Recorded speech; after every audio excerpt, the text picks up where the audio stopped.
किराँती जाति प्राचीन हिमालयी समुदायको एउटा प्राकृतिक र आध्यात्मिक संसारसँग गहिरो सम्बन्ध राख्दछन्।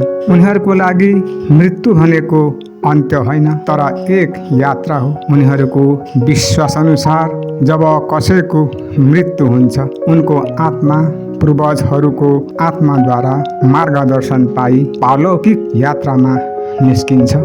तर सबै आत्माहरूले शान्ति पाउँदैनन्।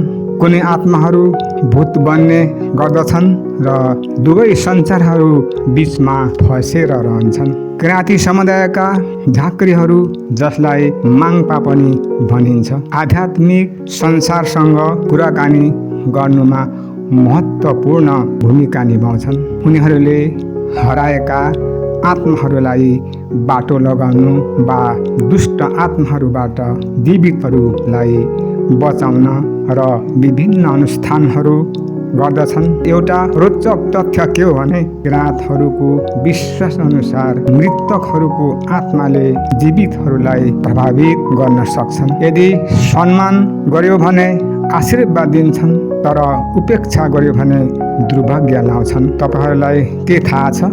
किराँती विश्वास अनुसार आत्माहरू प्राय प्राकृतिक तत्त्वहरू जस्तै रुख, नदी र ढुङ्गामा बस्छन्। पवित्र रुख काट्ने वा आत्माको वास स्थानलाई बिथोल्ने गरेमा उनीहरू रिसाउन सक्छन्, जसले रोग वा दुर्भाग्य ल्याउँछन्। साकेला जस्तो चाडपर्वहरू केवल सांस्कृतिक उत्सव मात्र होइन, बरु आध्यात्मिक अभ्यास पनि हुन्। नृत्य र भेदीहरू मार्फत किराँतीहरूले आफ्नो पूर्वजहरूसँगको बन्धनलाई अझै बलियो बनाउँछन्, जसले उनीहरू रक्षा र आशीर्वाद प्रदान गर्दछन्। किराँतहरूको संसारमा जीवित र मृतकहरूको बीचको रेखा धेरै पातलो हुन्छ। पूर्वजहरू सधैँ उपस्थित हुन्छन्, जसले मानिस, प्राकृतिक र अदृश्य संसारको बीचको सन्तुलनलाई सम्झाउँछन्।